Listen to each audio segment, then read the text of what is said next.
Ano, hindi mo ipaglalaban. Maghihintay ka na lang.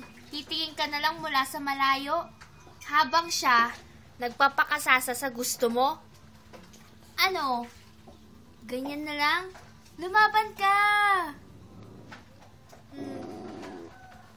Lumaban ka! Ipaglaban mo ang gusto mo! Ipaglaban mo! Ipaglaban mo! Mira yung cellphone dyan. Tignan mo siya. Nakukuha niya ang gusto niya. Nasa kanya ang gusto niya. Dahil lumalaban siya. Ipinaglalaban niya ang gusto niya. Lumaban ka rin. Lumaban ka. Lumaban ka.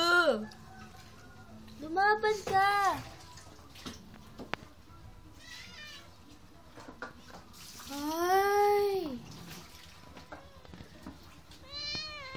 So, tatakas ka na lang. Pag ayaw mong ipaglaban, itatakas mo na lang. Aalis ka na lang.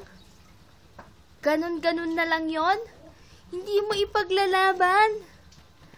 Ipaglaban mo.